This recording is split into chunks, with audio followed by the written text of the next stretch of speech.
Hello everyone. In previous videos, we studied the conveyor control by using Studio 5000 emulator and also the HMI simulations, right?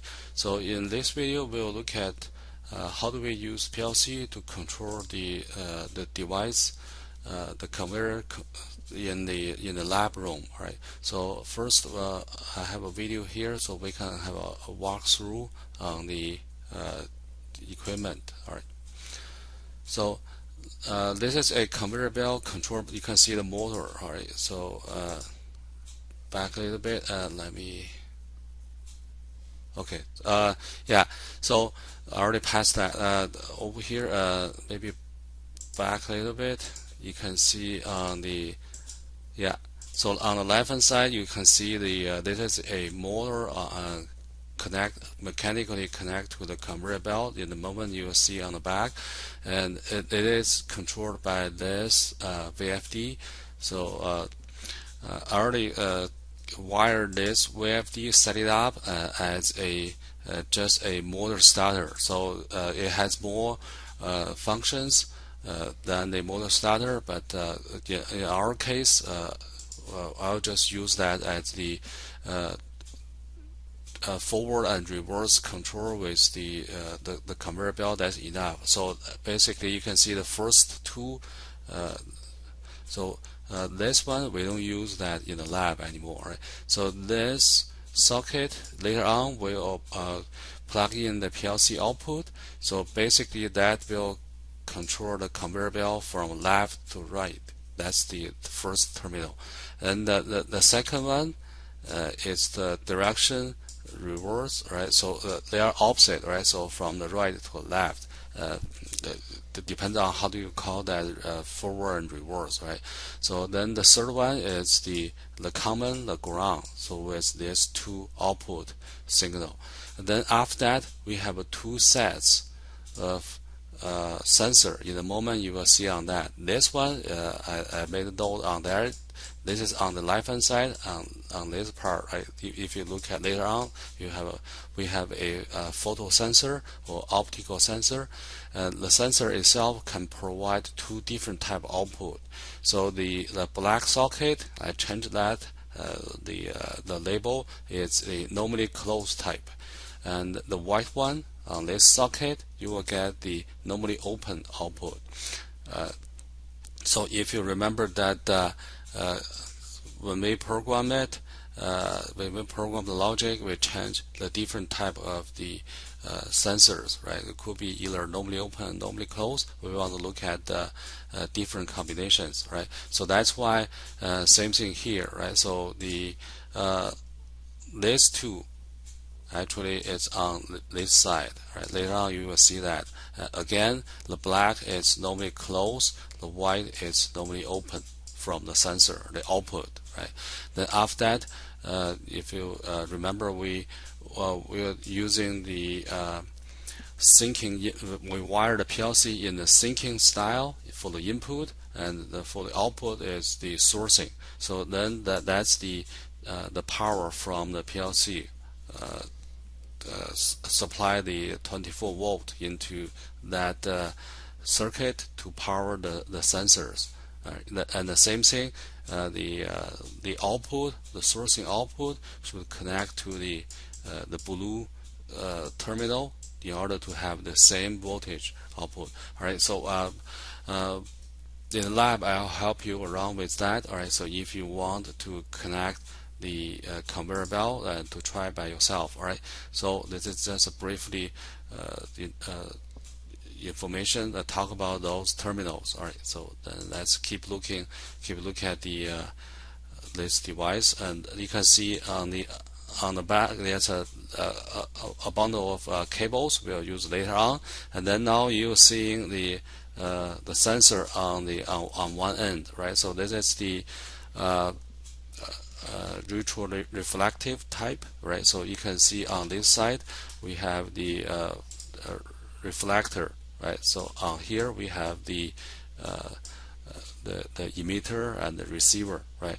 And over here you will see a cardboard box. I just use this one as a part, so I can drop into the hole, right? So then you will see this part being transferred from side to side. All right. So this is on one end. Let's look at the other end. All right. So you can, yeah, I show that. Yeah, so I can drop into there and then block the optical sensor to check the part on the conveyor, right? And then over here we'll look at the sensor on the other end. All right. I believe I have a close-up on this one. All right.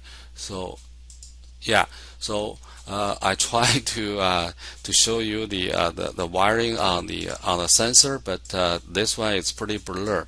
But roughly you can see that it has over here 1, 2, 3, 4.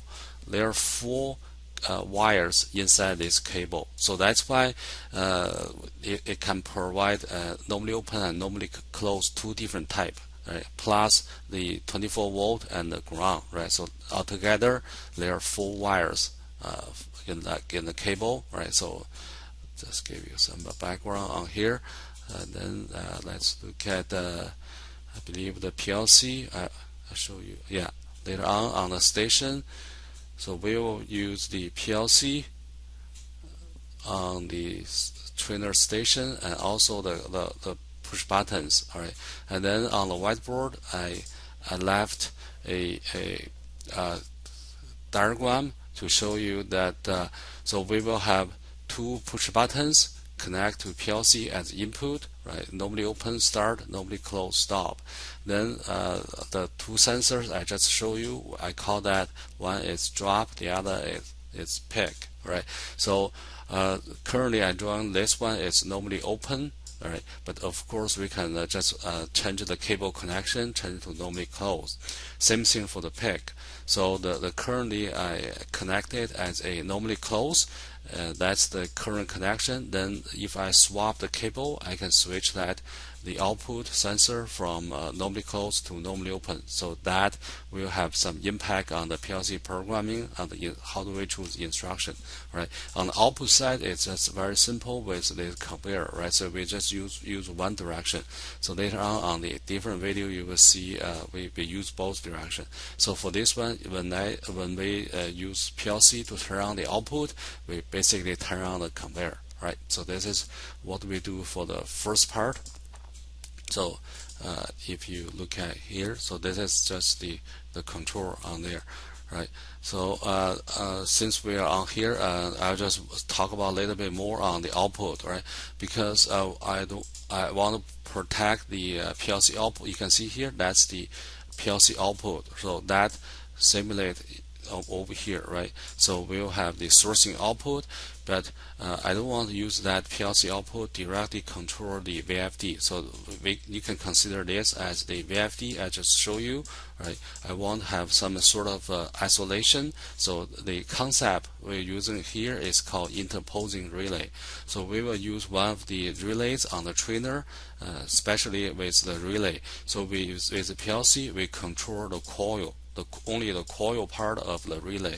Then the contact from the relay will wired with the power to control to the VFD. In this way, we isolate the VFD and the PLC. All right, so we don't want to have some power problem with that. All right, so let's continue to look at the video on this one. All right, for the next one, I believe, yeah. So over here, so I already finished the connections. Then also the program on here, you can see it's online, right? So this is online, and those are the connections. On here we have push. I'll use that part, push button, as the start and stop over here. And then all the 2 sensors, you can see here all the alias connection here. Right, so I don't have to explain the instruction on this video. You can refer to the previous one. All right, so this is the program we use to control the motor. Right, so this is the output that will connect to the VFD. All right, let's see the demo part here. So just let you know, in order to let you to see the everything, I use two cameras on here. So on the big one, you may see on here, on the big one, this is on one end. All right. Later on, when I move this window to somewhere else, you will see here, this is basically the dropping. You can see the hole. That's the dropping. And then there's a small small part of the camera on here. That's on the other end. This is the peaking part, right? So this is a drop, and this is the peak. So you will see the full view on the conveyor. And then you can see on here, I gave you the angle on here. Those are the cable already connected into PLC. This is one end, this is the other end, and that already connect to the PLC. All right. So okay. So I think you can see here I walk to there. I'm going to press the buttons on the trainer. You will I should press and hold a little bit, but I didn't. You will see briefly the start being pressed. So then the run bit, which is a memory tag, right, is energized. Right. You can see here after the start button press, you don't, because it's too fast, right? You don't see that being pressed, but you see the run bit turn on, right? So right now the logic is just waiting for the drop sensor, right? Pick is a normally closed sensor, right? So it's just waiting for the part being dropped on the conveyor.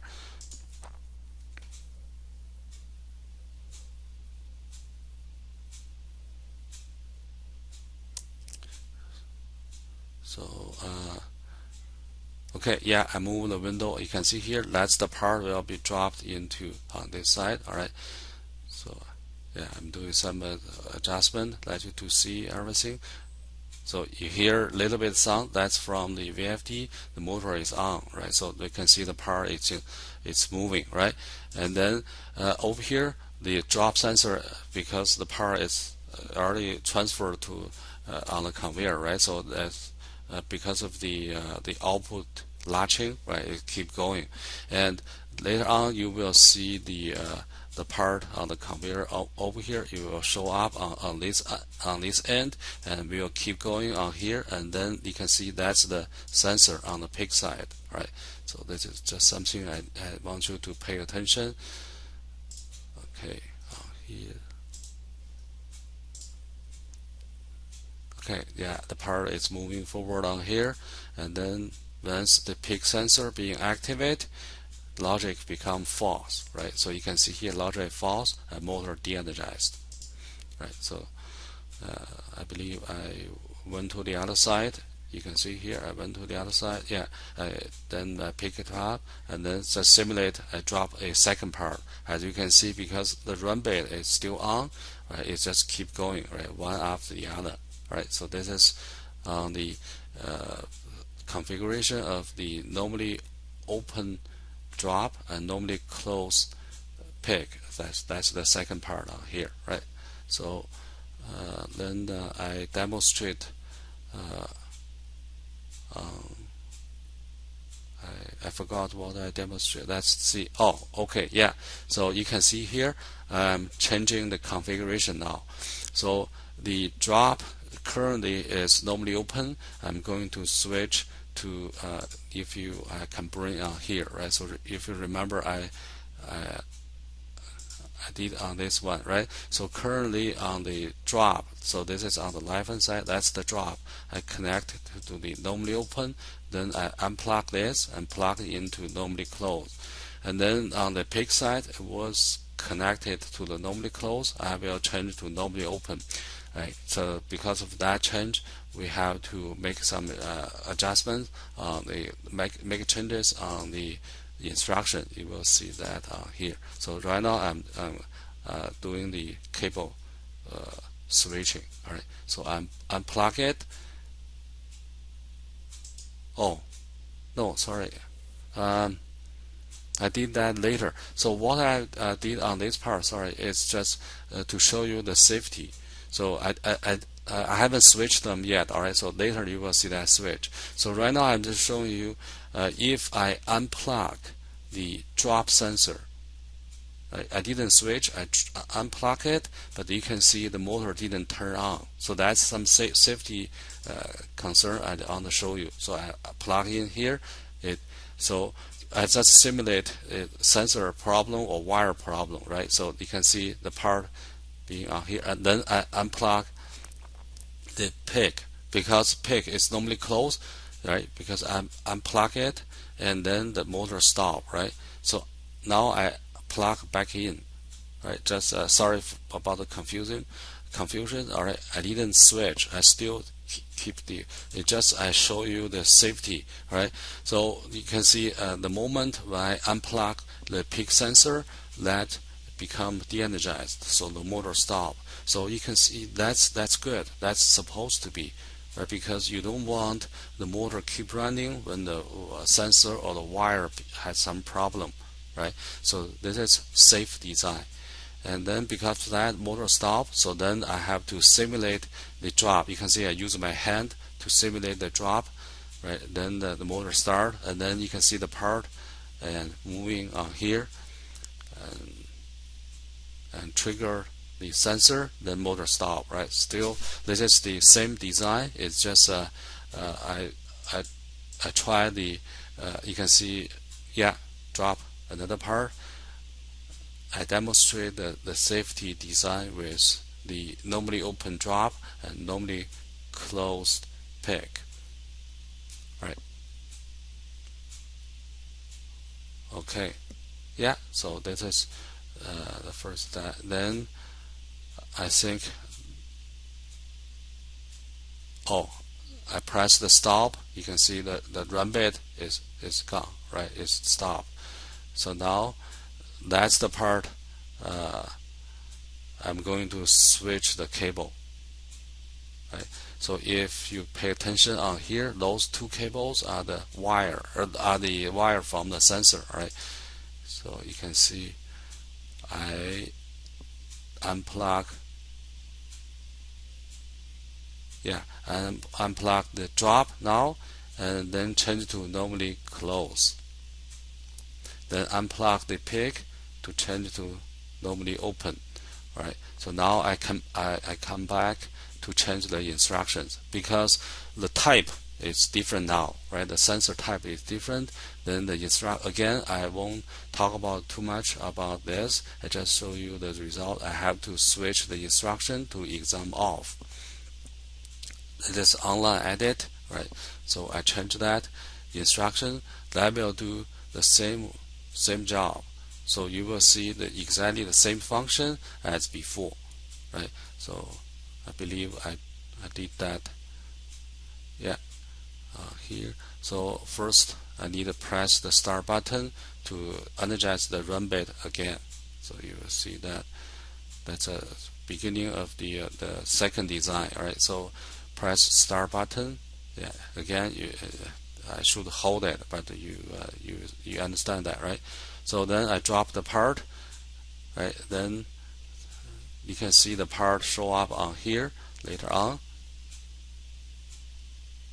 Come along on here, and then once reached to the sensor, motor de-energized, right? So function-wise, they are the same design, right? So now I just want to demonstrate safety concern, right? You can see the part not being dropped, and then I simulate the wire fall off. I will unplug this cable. You will see, you can see from here, right? The conveyor belt is running now. So this is not, right? You can see that's the safety concern. If the sensor wire broken or something wrong, then you can see the motor start automatically, right? Even without a part, right? So that's not safe, right? So this is on the drop side, and this design has also the problem on the pick side, right? So you can see on here, I should drop the part.